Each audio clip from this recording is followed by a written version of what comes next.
ఇది మంచి సమయం కాదు. విశ్వావసునామ సంవత్సరంలో షడ్గ్రహ కూటమి వస్తుంది. ఈ షష్టగ్రహ కూటమి వచ్చే సమయానికి భూకంపాలు తీవ్రతరంగా ఏర్పడతాయని చెప్పి ఆల్రెడీ ప్రజెంటేషన్ చెప్పాను.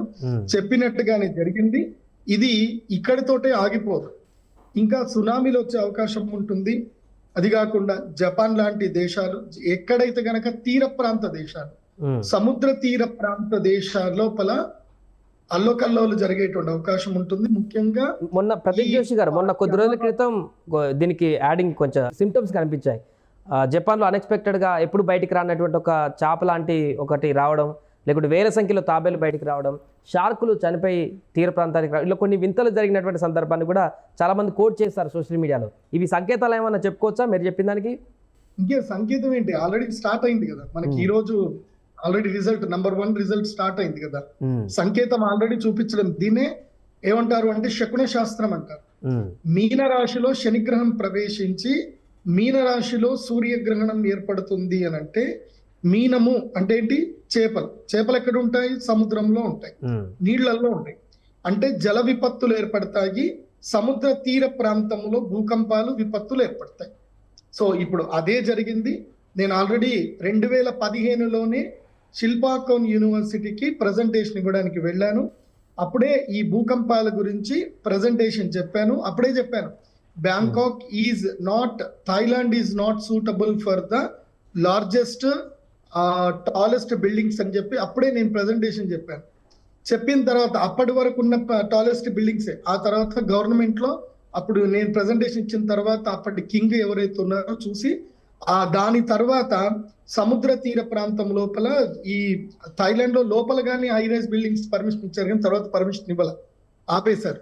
సో ఇప్పుడు కూలిపోయిన బిల్డింగ్లు కూడా 10 సంవత్సరాల క్రితం కట్టిన బిల్డింగ్లే కూలిపోయాయి.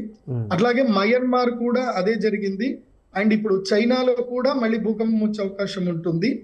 భవిష్యత్తులో జపాన్ లో కూడా భూకంపం వచ్చే అవకాశం ఉంటుంది. అమెరికాలో అయితే భయంకరమైన టోర్నడోస్ వస్తాయి. ఇప్పుడు అమెరికాలో కూడా భూకంపం ఉంది.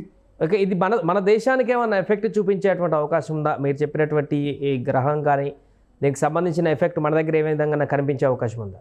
నేను ఆల్రెడీ మన సుమన్ టీవీలోనే చెప్పాను. మళ్ళీ అందరికి ప్రేక్షకులందరికీ చెప్తుంది ఏంటంటే, సుమన్ టీవీ నేను రాశిఫలాలు చెప్పాను, పంచాంగ శ్రవణం చెప్పాను, అందరు కూడా చూడండి. ఎక్కడైతే స్త్రీలు గౌరవింపబడతారో, ఎక్కడైతే అందరికీ అన్నదానాలు జరుగుతాయో, ఎక్కడైతే నిత్య హోమ యజ్ఞ యాగాదులు జరుగుతాయో అక్కడ విపత్తులు రావు. మన భారతదేశంలో అన్నదానాలు జరిగినన్ని రోజులు, స్త్రీలని గౌరవించినన్ని రోజులు, స్త్రీలు హింసకి గురి కానన్ని రోజులు మన దేశం బాగానే ఉంటుంది. బ్యాంకాక్ లో ఎందుకు వచ్చింది మీకు తెలుసు కదా. బ్యాంకాక్ లో ఏం జరుగుతుంది? సంకేతం చెప్పాను కదా, విశ్వావసునామ సంవత్సరం. ఎక్కడైతే స్త్రీలు ఆట వస్తువులుగా అమ్మబడతారో, ఎక్కడైతే జూదం ఎక్కువగా ఉంటుందో, ఎక్కడైతే క్రైమ్ రేట్లు ఎక్కువగా ఉంటాయో అక్కడ భూకంపాలు వస్తాయి, విపత్తులు వస్తాయి. సో ప్రకృతి క్లీన్ చేసుకోవాలి కదా, మానవాళికి గుణపాఠాలు చెప్పాలి కదా. సో ఆ చెప్పడమే ప్రకృతి యొక్క పని. అదే విశ్వావసునామ సంవత్సరం. విశ్వావసునామ సంవత్సరంలో శనిగ్రహం పూర్తిగా టేక్ ఓవర్ తీసుకుంటున్నాడు. సో ఈ సంవత్సరం పూర్తిగా సూర్యుడు, శని ఇవి 7 నవనాయకుల్లో ఉన్నారు కాబట్టి 100% రిజల్ట్ ఉంటది. పాపం చేసిన వాడికి, తప్పు చేసిన వాడికి 100% దెబ్బలు దక్కుతాయి. మంచి చేసిన వాడికి 100% మంచి జరుగుతుంది. ఇప్పుడు బ్యాంకాక్ లో వచ్చినటువంటి భూకంపం అనేది ఇంతటితో ఆగిపోయినట్టేనా? గ్రహ కూటమి ఎఫెక్ట్ అనేది ఇంకా కొనసాగుతుంది అక్కడ? ఇప్పుడు ఆల్రెడీ అట్లా భూకంపం వచ్చింది కాబట్టి ఇంకా స్టాప్ అయినట్టేనా ఆ దేశంలో? 3 రోజులు ఎప్పుడైనా గుర్తుపెట్టుకోండి, గ్రహణానికి ముందు 2 రోజులు, గ్రహణానికి తర్వాత 2 రోజులు, గ్రహణం రోజు, ఈ 5 రోజుల పాటు ఎక్కడైనా భూకంపం 100% సంభవిస్తుంది. మీకు దీన్ని ఆల్రెడీ నేను రీసెర్చ్ చేశాను. ఇఫ్ యు పర్మిట్, మీకు టైం ఉంది అని అంటే నేను ఆ ప్రజెంటేషన్ ఇస్తాను, ఓకేనా మీకు? సో ఇప్పుడు ఇది స్క్రీన్ మీద చూపిస్తున్నా చూడండి. ఇది వసుదైవ కుటుంబం అని international association of Sanskrit studies లో నాకు 16th వరల్డ్ సాంస్క్రిట్ కాన్ఫరెన్స్ ఉన్నప్పుడు నాకు ఇన్విటేషన్ వచ్చింది. సో ఇక్కడ నేను చేసిన రీసెర్చ్ లో ఇక్కడ మీరు చూడండి, 16th వరల్డ్ కాన్ఫరెన్స్ లో నేను ఆల్రెడీ బ్యాంకాక్ లో శిల్పాకోన్ యూనివర్సిటీలో clues from Vedic astrology to predict earthquakes has been accepted అని చెప్పి వచ్చింది. ఇక్కడ నేను ప్రెజెంటేషన్ ఇవ్వడం జరిగింది. జూలై 2015లోనే ఇచ్చాను. Clues from Vedic astrology predict earthquakes అని ఇక్కడ ఇవ్వడం జరిగింది. సో ఇక్కడ నేను మీకు కొన్ని క్లూస్ చూపిస్తాను. ఎక్కడెక్కడ ఏ ఎర్త్క్విక్ జరిగాయని చెప్పి ఇక్కడ చూడండి. 2010 9 సెప్టెంబర్, ఇది బిఫోర్ అమావాస్య, నార్థన్ సుమంత్రాలో ఇండోనేషియాలో భూకంపం వచ్చింది. 7.2 ఇది రిక్టర్ స్కేల్ పైన ఉంది. ఇది కూడా డేట్ అండ్ టైం తో సహా. ఇది గ్రహణము తర్వాతనే వచ్చినటువంటిది, గ్రహణం బిఫోర్, ఇది అమావాస్య బిఫోర్ వచ్చింది. ఇప్పుడు కూడా రేపు అమావాస్య ఉంది, ఇవాళ గ్రహణం ఏర్పడింది. ఇది కూడా ఫిలిపీన్స్ లో వచ్చింది 2010 లో 23 జూలైలో వచ్చింది. ఇది కూడా ఫుల్ మూన్ డే, అంటే గ్రహణం, సూర్యగ్రహణం కానీ చంద్రగ్రహణం కానీ జరిగింది అని అంటే దాని తర్వాత ఇమ్మీడియట్లీ ఇక్కడ మనకి ఎర్త్క్విక్స్ ఏర్పడతాయి. ఇది కూడా 7.4 ఎర్త్క్విక్, ఇది డేట్. తర్వాత చూడండి, మళ్ళీ చీలేలో ఒక ఎర్త్క్విక్ జరిగింది 2010లోనే జరిగింది. ఇది కూడా ఫుల్ మూన్ డే తర్వాతనే జరిగింది. దాని తర్వాత ఇది కూడా అమావాస్య తర్వాత మళ్ళీ ఇది ఇంకోటి జరిగింది చూడండి. ఇది ఇండో చైనాలో 8.6 ఎర్త్క్విక్, ఇది 1950లో జరిగింది. ఇది చైనా హిస్టరీలోనే లార్జెస్ట్ ఎర్త్క్విక్ ఇది. ఇది కూడా గ్రహణం తర్వాతనే జరిగింది. తర్వాత ఇరాన్ లో జరిగింది, 2 లక్షల మంది చనిపోయారు, 1780లో జరిగింది. ఇది కూడా ఎగ్జాక్ట్ గ్రహణం తర్వాత, ఇమీడియట్లీ గ్రహణం నెక్స్ట్ డేనే జరిగింది. ఇప్పుడు కూడా షష్టగ్రహ కూటమి జరిగింది, దీని తర్వాతనే గ్రహణం జరిగింది. మళ్ళీ ఇది గతంలో జరిగినటువంటిది, 2 లక్షల మంది చనిపోయారు, 22 డిసెంబర్లో జరిగింది. సో ఇది కూడా షష్టగ్రహ కూటమి, అప్పుడు కూడా జనాలు చనిపోయారు. 2010 జనవరిలో కూడా హైతీలో జరిగింది, 7.2 lakhs మంది చనిపోయారు ఇక్కడ. సో మళ్ళీ చైనా చీలీలో ఒక ఎర్త్క్విక్ జరిగింది, 1 లక్ష మంది చనిపోయారు. ఇది కూడా ఫుల్ మూన్ డే తర్వాతనే జరిగింది. ఇది కూడా చంద్రగ్రహణం అప్పుడే జరిగింది. సో అలాస్కాలో 1964లో జరిగింది. ఇది అమెరికన్ హిస్టరీలోనే చాలా పెద్ద ఎర్త్క్విక్ ఇది. సో జియోలాజికల్ చేంజెస్ జరిగాయి 1964 తర్వాత. ఇది కూడా చంద్రగ్రహణం తర్వాత జరిగింది. నెక్స్ట్ ఇంకోటి షాంఘైలో ఒక ఎర్త్క్విక్ జరిగింది, 8,30,000 మంది చనిపోయారు, 1556లో జరిగింది. సో ఇది కూడా 1976లో ఒక టంగ్షాన్లో ఒక ఎర్త్క్విక్ జరిగింది చైనాలో. ఇది కూడా పంచగ్రహ కూటమి తర్వాతనే జరిగింది. ఇది కూడా లార్జెస్ట్, దీంట్లో 6,55,000 మంది చనిపోయారు అప్పట్లో. ఇది ఎగ్జాక్ట్, ఇది సునామీ కూడా ఏర్పడింది. లేటెస్ట్ గా 2010 అప్పుడు ఏర్పడిన సునామీ ఇది. ఇది కూడా ఫుల్ మూన్ తర్వాతనే జరిగింది. 1737లో ఒక ఎర్త్క్విక్ జరిగింది, 3 లక్షల మంది చనిపోయారు.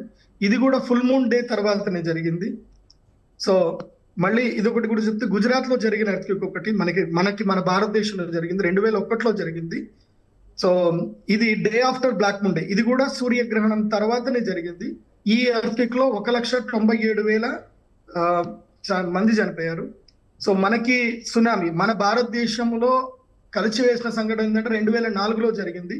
ఇది కూడా చంద్రగ్రహణం తర్వాతనే, ఫుల్ మూన్ డే తర్వాతనే ఈ గ్రహణం, ఇది మనకి ఎర్త్క్విక్ వచ్చింది. అప్పుడు కూడా చాలా మంది చనిపోవడం జరిగింది. చెన్నై అండ్ ఇండోనేషియాలో చాలా పెద్దనైనటువంటివి జరిగాయి. సో నేను ఇక్కడ చెప్పేది ఏంటంటే, how can astrology predict earthquake? By observing moon and sun lunar and sun eclipse days as well as full moon and black moon days based on planetary position, symptoms of clouds, behaviour of animals.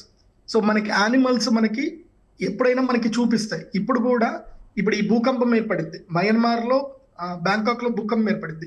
దీనికి మనకి symptom already చేపలు ఇవన్నీ కూడా మనకి చూపించాయి, సముద్రం నుంచి ఒడ్డుకు చూపించాయి. సముద్ర తీరంలో ఒక పెద్ద భూకంపం రాబోతుంది అని చూపించింది. సో ఆ సిమ్టమ్ ఆల్రెడీ ఉంది. సో ఎప్పుడెప్పుడు ఎర్త్క్విక్స్ వస్తాయనే దాన్ని కూడా నేను మీకు చెప్పాను.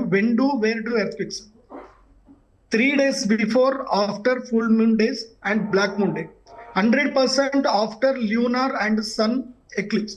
అంటే సోలార్ ఎక్లిప్స్ జరిగినా ల్యూనార్ ఎక్లిప్స్ జరిగినా 100% ఎక్కడైతే 4, 5 ఇంకా 6 గ్రహాలు ఉన్నాయంటే ఇంకా 100% డౌట్ లేదు, పక్కా ఎర్త్క్విక్ వస్తుంది, భూకంపం వస్తుంది. So when sun or moon surrounded by a circle, మనము సూర్యుడికి కానీ చంద్రుడికి కానీ ఒక వలయాకారం ఎప్పుడైతే మనము ఆకాశంలో చూస్తామో, దానికి ఎక్కడైతే ఆ వలయాకారం కనిపిస్తుందో అక్కడ 1000 kilometers రేడియస్ లో 100% ఎర్త్క్విక్ వస్తుంది. సో ఇవన్నీ కూడా నేను 100% చేసిన రీసెర్చ్.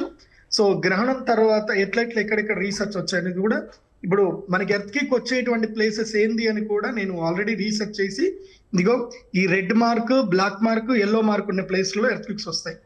మన అదృష్టం ఏంటంటే మన భారతదేశం అయితే లేదు, అండ్ మన హైదరాబాద్, తెలంగాణ అయితే అస్సలు లేనే లేదు.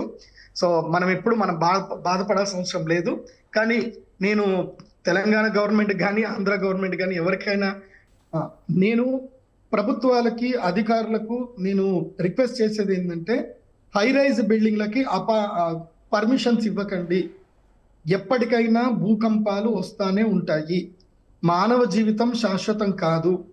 ఇళ్ళు మాత్రమే శాశ్వతంగా ఉంటాయి. తరతరాలు ఇళ్ళు ఎంజాయ్ చేయాలి. తొందరపడి హై రైజ్ బిల్డింగ్లు కొనుక్కోకండి.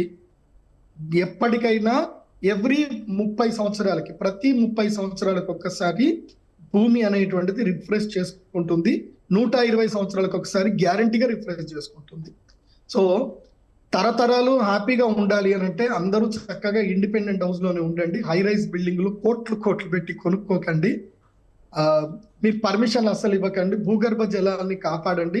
భూగర్భ జలాలు మీరు కాపాడని రోజులు, ప్రకృతిని మనం ప్రేమించిన రోజులు ఇలాంటి విపత్తులు జరుగుతూనే ఉంటాయి. మన అదృష్టవశాత్తు సనాతన ధర్మాన్ని మనం పాటిస్తున్నాము, అన్నదానాలు చేస్తున్నాము, స్త్రీలని గౌరవిస్తున్నాం కాబట్టి మనందరికీ మేలే జరుగుతుంది. సో ఎక్కడైతే స్త్రీలు శిశువులు గౌరవింపబడతారో, అందరికి అన్నదానాలు జరుగుతాయో, ఎక్కడైతే ఆనందం ఉంటుందో, ఎక్కడైతే మోసాలు అధర్మాలు జరగవో అక్కడ భూకంపాలు రావు. రైట్.